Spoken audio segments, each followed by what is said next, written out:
my people, this is Sarah with another Photoshop tutorial. So today's video is about how you can easily remove yourself out of backgrounds.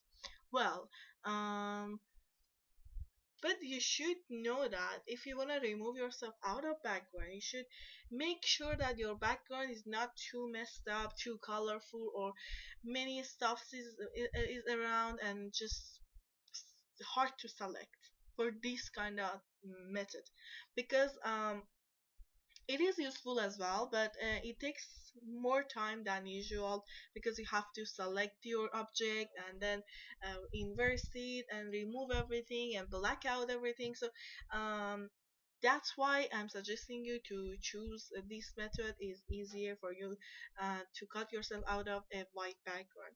So let's get started and let's see how it really works. This is the picture I've chosen for this tutorial. You can see the box, the layer box, and next to that the channel box. You just click on that. You can see RGB means red, green, and blue. When the RGB is on, everything is selected, but if you just click on red, you can see that one of them is only selected. It's not actually the black and white for editing. It's just the channel of each coloring kind of stuff. This is just the selected area. So for that, why I choose channel? Because channel, you can see it shows you the black and white, and it okay, let's say that if you have a colorful picture, like the picture is, or the image is color, you have many colors inside, so it's hard to detect. Like, you cannot say, okay, select green for me, right? So you have to select the object by yourself manually. But in black and white, you can see there are only two colors, white and black. White is normally is the background, and the black is the object, right? So you can easily select a black out of white. So that's why you have to change it to black and white, and then so the channel is already there, so really helpful for that. So now you need to select which one is darker, because the blackish your item is, the easier it can select the black out of white. You can see that. Okay, I've chosen, normally blue is the um actually the darkest. Well, right now I choose blue, and I just copy that by moving it to this area, to the new layer area.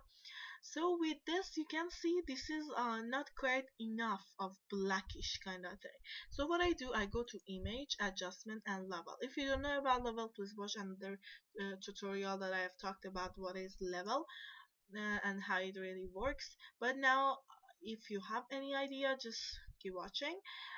So now you just move this black arrow to the kind of line up, that it means that it goes blacker to black color. But make sure it's not going too much, because if you go too much, you can see that your background is affected as well, but you don't want that, because you want your background to stay white, and so your item can be selected. So what you do, you go to the suitable kind of blackish item, like this area should be enough, and then okay, and then you have to do the rest manually. For that, you have to choose the selection tool plus, and just go and select the whole thing out and color it with black. But if you don't have time, or you are just in a rush, you don't need the selection tool. You just check your brush and slowly black out your stuff. So I needed to actually do a quick Photoshop tutorial today, but you need to see if you haven't done that before, so I will do that for you. So the hands are still not there, because they will be faded out to the background, and it's not gonna show it properly. So you need to select everything out. Like, for example, this area you don't need, so oops. Okay, this area, it's the wall. Yes, later it's gonna fade it out by itself, the mostly. Then you take your brush I suggest you to take the sharpest one because the smoothie still works, but it's kind of give you some dots. So I don't want that. So just I go with the sharp one and make it bigger and just go with the whole thing because the white areas are mostly everywhere in this place. So just go back. Okay, so you can see that this area wasn't selected. So I have to go to selection tool and I'm sorry, sorry, select this.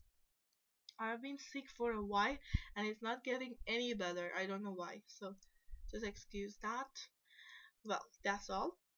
So you just selected the area you have to. I don't know what is this. Oh my god. Alright. This area that should be selected. Well, then after you are done with this one, you go back to RGB. So you go back to the normal picture, and then you go to layer, and in you have to okay, and you have to now inverse. You go back to chat because the selected is gone already. You click on Control and click. If you have the MacBook, you just uh, hold on to Command and click. Alright, you can see that the something is selected. Something. When you go back to your layers, sorry, when you go back to your layers, you can see that only the background is selected. That's what you need. So you go to select and inverse. You inverse the selection, and now the selection is only your human. Okay, I just need to RGB with this back. Alright. Now you just copy and paste your background to another layer. You just Control or Command C and V. Alright. Then you have another layer. When you hide this one, you can see that your object is already perfectly selected and cut it out. Cut out. Oh my god. Um, I'm gonna just go out of voice, so I'm gonna finish this tutorial, and I hope it was hopeful. Oh my god, I hope it was useful. Useful, yes. I hope it was useful, and if you like this video, please give me a thumbs up. If you haven't subscribed, please do so. So I'll see you in my next video. Bye bye.